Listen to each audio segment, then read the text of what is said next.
Well, I've been acting for about 15 years now, since I was 10, and more recently I've got into a lot of short films and a lot of student productions.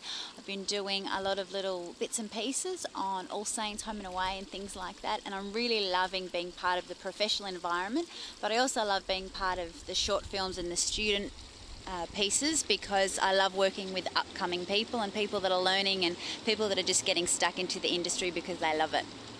I used to love film work because of the audience. It was amazing to feed off them, but I think it's just the more I did little short films and got involved with it, it's so interesting because you're often doing things without having the real environment there or the other actors there, and so it can be quite challenging because you're often doing a scene and you don't even have anything there, so you've really got to imagine that you're in that situation and really work harder as an actor.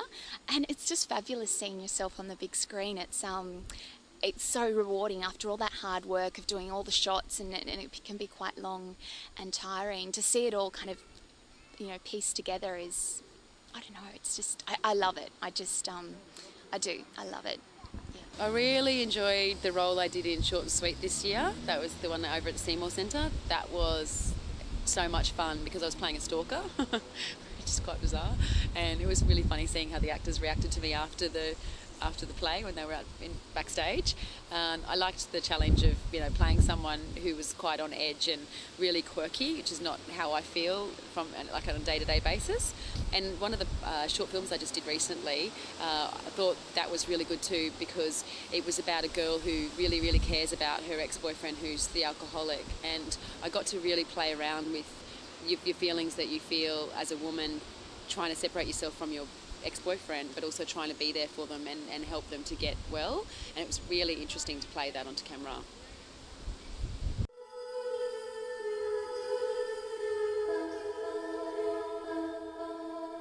Looks is always a big thing, and you see people on television that you're like, can't understand why they're there, and then you go, oh, it's because they're good looking or whatever. But I think that a lot of women that get roles, especially presenters and stuff like that, they're just kind of run-of-your-mill hot biscuits. And I think with the guys, although that helps, a lot of the time it's more personality driven. Like a lot of women that I see on TV nowadays kind of blend into one kind of tall, tan, blonde woman, and I can't tell the difference between a lot of them. I just think a lot of the time it rests on looks, and whether that be that you have to be good looking or particularly bad looking to prove that you're not a good looking actor. Do you know what I mean? Like there's this kind of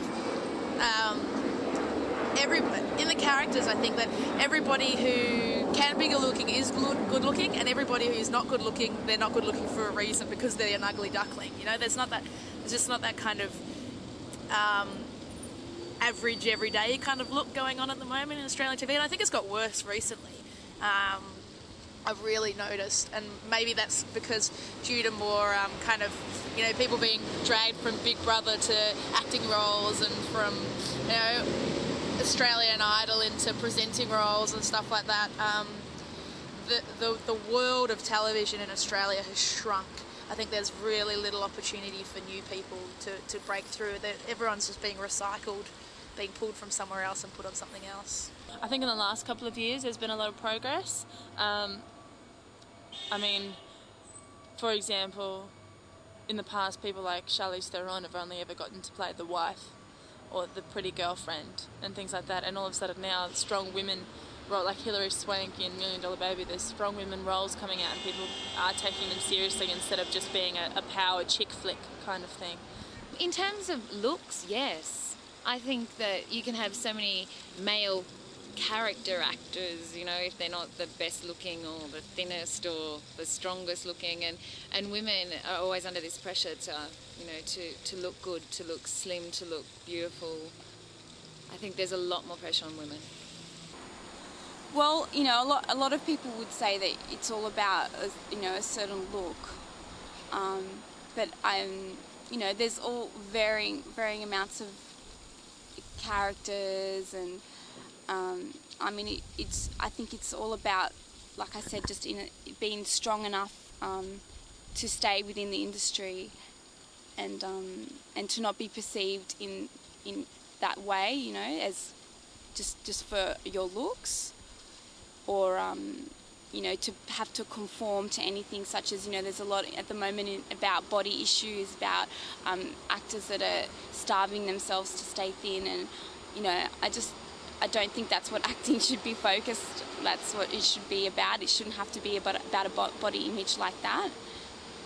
In magazines, like, you know, the New Idea and Famous, all those kind of magazines, they're constantly picking those actors apart, and, you know, I guess that's what attracts just the everyday person to read about. They want to, you know, see these people who are put on a pedestal being brought down, and maybe that's why these women in Hollywood are being forced to keep a certain body image, and I don't think that's right. The females, other women are very quick to put them down or to have a comment on them and their personal lives, which isn't relevant. I think, you know, acting is one thing, and, you know, working in a corporate job is one thing, and it's often not fair that female actors get talked about a lot in magazines and newspapers, and, you know, people always want to put them down. I know you don't see that happen as much with men. You definitely see that more with females.